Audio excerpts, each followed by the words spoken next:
Abang Islam atau Kristen, Bang? Kristen, Bang. Ya itu nyalakan aja, kameranya nyalakan. Itu udah bisa dibantu nyalain, Bang. Lah, tadi kan saya kirim undangan. Klik nyalakan Ya, ini. gitu. Ya.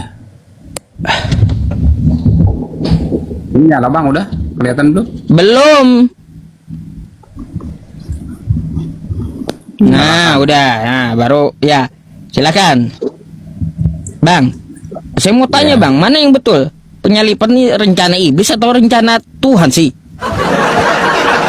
Atau keinginan manusia? Atau iblis dan Bapak kerjasama? Dah, bingung saya. Oh, jadi sebenarnya seperti ini, Bang. Pertanyaan ini sebenarnya nggak layak disandingkan iblis itu dengan Allah Bapa.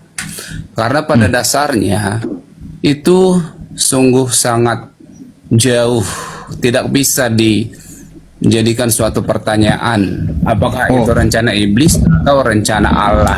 Seperti itu. Aduh.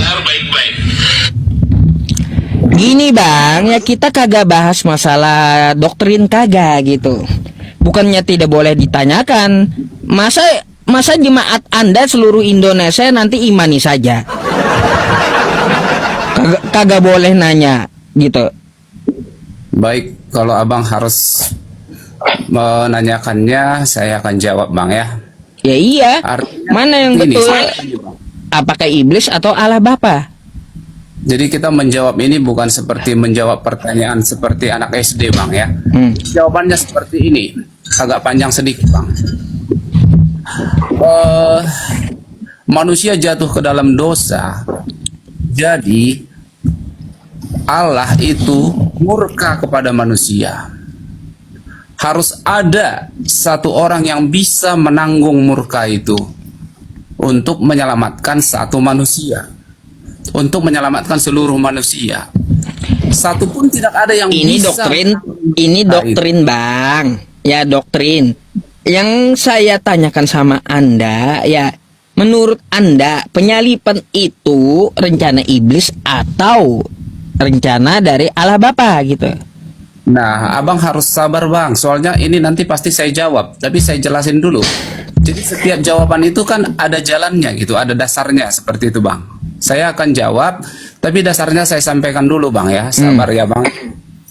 Baik. Jadi manusia Jangan panjang-panjang gitu. Biar ada poinnya. Sampai 3 menit. 3 menit aja ya. Nggak nyampe 1 menit, Bang. Jadi manusia yang jatuh ke dalam dosa membuat murka Bapa itu tidak bisa menerima dosa. Jadi siapapun yang jatuh ke dalam dosa harus dimurkai, harus dihukum. Tapi rencana penyelamatan sejak manusia jatuh ke dalam dosa itu sudah ada, Bang. Jadi rencana untuk menyelamatkan manusia itu berasal dari Allah Bapa dengan cara bahwa Yesus harus mati di salib. Seperti itu, Bang, jawabannya. Jadi A atau B? A rencana iblis, B rencana Bapak. Rencana Bapak berarti rencana Bapa untuk menyelamatkan manusia, tapi rencana iblis untuk membinasakan manusia. Tetapi rencana iblis itu dipakai oleh Bapa. Sekarang saya tanya, berarti Edi salah? Kalaupun Edis salah, itu mungkin Edis juga nanti bisa mengkoreksi diri sendiri, atau mungkin dia juga bisa mendapatkan jawaban yang lebih, asalkan dia nanti bisa belajar lebih sungguh-sungguh. Misalkan kita tidak tahu apa yang ada saat ini di dalam pemikiran dari Edis. Tadi ada, Bang, tadi ada Edis bikin PT, ya orang-orang seperti Anda kayak Bom-Bom itu anak kemarin sore katanya, baru nongol, nggak paham. Apa? Kami orang Kristen itu, Bang, bukan orang yang gampang sakit hati, Bang. Jadi perkataan-perkataan seperti itu sangat mudah kami maafkan, Bang. Jadi kalaunya menurut Anda ini adalah rencana Bapak, berarti Tuhan itu, Allah Bapak itu kejam gitu. Bukan, mengutus anaknya untuk mati. Anaknya itu adalah satu dengan Bapa. Masa sih Jadi- Tuhan merencanakan pembunuhan sih? Aneh. Malah tambah aneh menurut saya kalau Tuhan yang merencanakan pembunuhan anaknya sendiri. Merencanakan keselamatan bagi manusia, dan dosa-dosa manusia ditimpahkan kepada satu orang yang sangat dia kasihi, itu anaknya, Bang. Lah, Itulah Yesus. kalau dia ya Bang ya, mengutus anaknya untuk mati, itu artinya apa? Bapaknya merencanakan pembunuhan untuk anaknya. Dia tidak akan mati selama-lamanya, Bang. Waduh, Ketika dia waduh. Yesus kan sudah naik ke surga, Bang. Yesus sudah naik ke surga, Bang. Menebus dosa Abang juga, Bang. Aduh, kenapa ditumbalin itu anak? Ya, Bukan ditumbalin, Bang. Karena hanya anak itu yang bisa melakukan itu. ya berarti Yang bapaknya kejam dong kalau kayak gitu.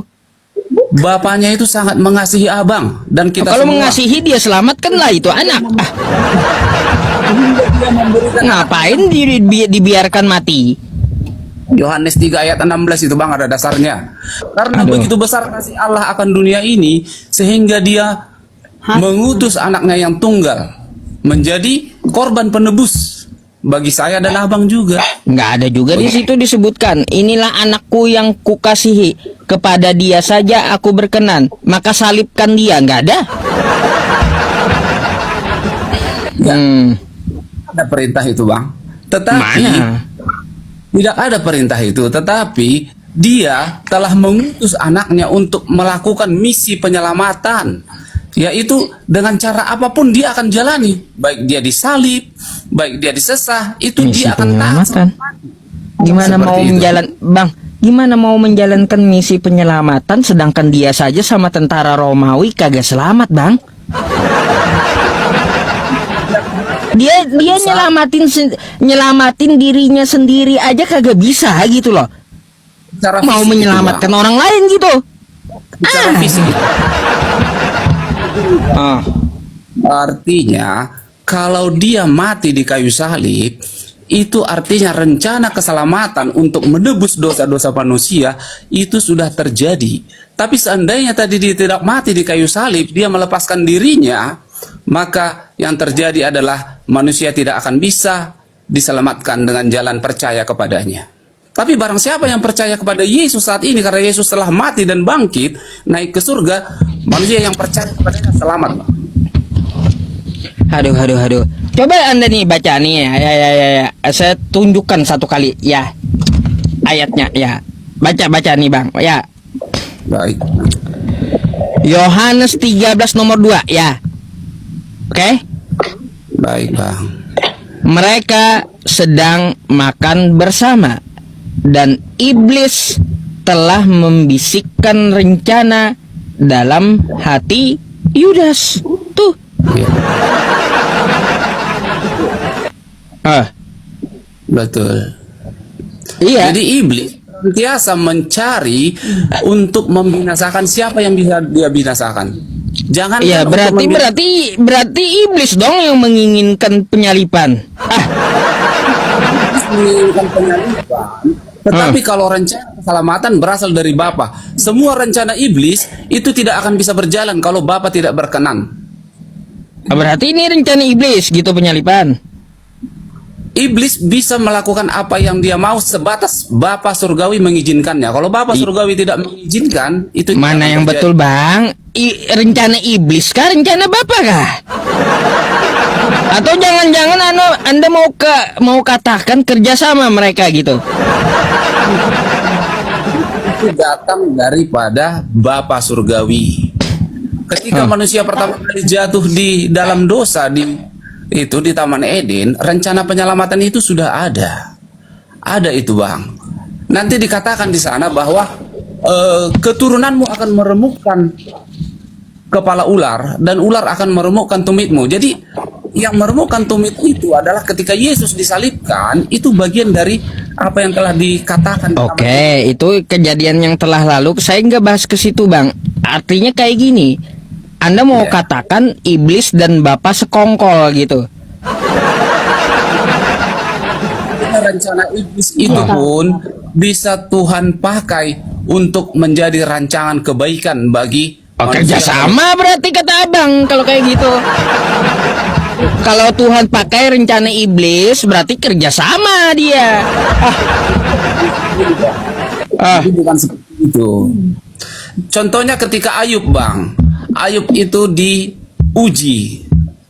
Ayub itu dihancurkan, tetapi Bapak bilang, apapun kamu bisa lakukan kepada Ayub kecuali nyawanya.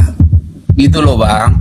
Jadi apapun yang terjadi kepada Ayub, istrinya mati, anaknya mati, penyakit, kulit dan sebagainya terjadi kepada dia, tapi karena itu diizinkan oleh Bapak. Nyawanya jangan dicabut, kan begitu, Bang. Ruwet bang, sakit pala saya, serius. Ruwet, beda-beda jawabannya ya teman-teman, yang nggak ada yang sama ini. Serius bang. Kita tetap saling menghormati. Abang ini kalau saya simpulkan tadi rencana bapak atau kerjasama gitu jawabannya. Artinya Bapak dengan iblis itu tidak pernah kerjasama, Bang. Tidak pernah kerjasama, berarti rencana bapak gitu. Iblis itu selalu jadi pengennya Anda mengatakan bahwa Bapak merencanakan pembunuhan untuk anaknya.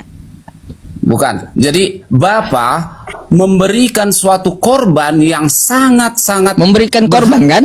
Itu anaknya. Ya jadi anaknya. Berarti kejam itu. Numbalin anak sendiri, numbalin anak sendiri kejam itu, Bang. Begini, Bang, anak itu tidak hilang selamanya, Bang. Itu misi, Bang. Jadi misi ketika anaknya diutus, dia itu menderita dan dia itu mati. Tapi ketika dia melakukan apa, dia dihidupkan kembali, Bang. Bertentangan dengan ajaran Anda. Kata Yesus, kasihilah Tuhan Allahmu, kan gitu. Betul. Ya. Kalau dia ajarannya kasih ya, kagak mungkin dia numbalin anaknya. Dia istilahnya di situ karena dia sangat mengasihi, Bang. Sangat mengasihi manusia. Saya dan Abang, kita semua itu sangat dikasihi oleh Bapa sehingga dia memberikan anaknya yang tunggal. Tapi anaknya yang tunggal itu tidak mati selamanya. Dia mengalahkan maut. Dia bangkit ke surga, naik. Saat ini dia ada di surga, Bang. Melihat pembicaraan kita ini, Bang. Aduh, kebanyakan makan pepaci. Aduh. Jadi jawabannya yang mana, Bang? Rencana Bapak di surga. Pertanyaan Abang ini bukan sesuatu yang harus dijawab secara seperti kalau saya sudah jelaskan tadi, Bang, apa yang setelah saya jelaskan, Abang sudah bisa tarik kesimpulan, Bang, kemana saya. Berarti rencana Bapak di surga gitu. Kalau pendapat rencana Bapak untuk menyelamatkan manusia dengan cara anaknya disalibkan oleh manusia-manusia yang jahat, yang berhati iblis, yang sudah dipengaruhi iblis seperti Judas tadi kan, Bang, sudah dirasuki oleh iblis.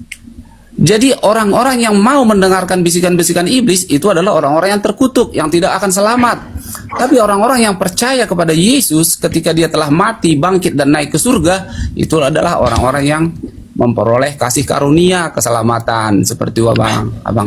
Oke, ya kalau kayak gitu jawaban Anda saya nggak maksain juga ya teman-teman. Tepuk tangannya. kita berikan penilaiannya ya. Silahkan Anda nilai sendiri jawaban abangnya. Oke Bang. Ini Kristen yang lain di bawah juga antri ya memberikan pendapat. Boleh saya gantikan dulu ya? Ya, makasih Bang. Sama-sama. Makasih Bang.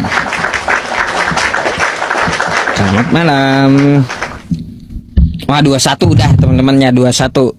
Lebih condong rencana Bapak di surga katanya. Lebih condong ke